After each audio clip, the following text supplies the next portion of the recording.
No, the future of Barnardos is not under threat, but we're going to have to look long and hard at the range and extent of what we do, whether we can continue to operate in 40 different places around the country, whether we can continue to work with 6,000 children and families a year, whether we make a choice between delivering a really, really high quality service to a smaller number of families or a lesser service to the same number of families. And that's a choice that we're looking at long and hard. Now, I know my instinct is to keep the quality high, to keep the standards high. And that may mean, if we can't turn the corner in terms of our income, it may mean that we'll be able to offer those services to fewer people, fewer children in the future.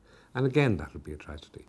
There are 400 people who work here in Barnardos. They're the best people I've ever worked with. And I've worked with great people all through my political career.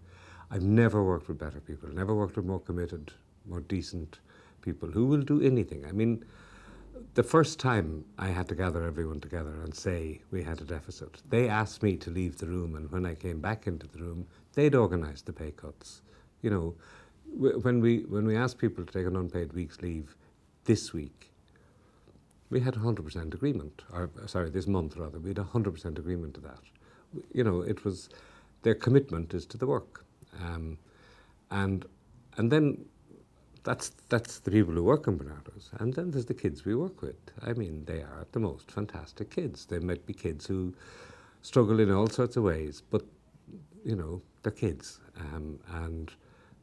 When you see the tiny little increments of progress that are made in some cases and the huge leaps of progress that are made in other cases. I mean, I was talking to one of our project workers recently who, between February and July, worked with a child who came into our project at age 4, couldn't walk, was unable to walk and was unable to talk.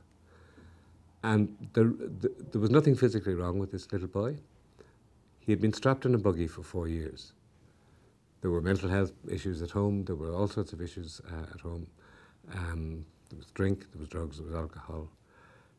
He had parents who loved him but were completely incapable of demonstrating effective parenting. And his life was a complete mess. Couldn't walk, couldn't talk. And the reason he couldn't walk was because he'd been strapped in a buggy for 4 years. The reason he couldn't talk was because nobody'd ever talked to him. She did 70 sessions with him in 4 months, almost on several occasions, almost round the clock, worked with him, showed him the kind of love and practical parenting that most kids are, you know, take for granted and should be able to take for granted. He's walking now, he's talking now, he's mixing with the other kids in the project. He's got a bit of a way to go. But in another year or so, he'll be ready to go to school. And not just that.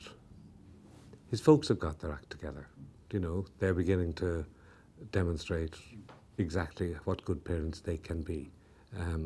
Now, how could you turn your back on something like that?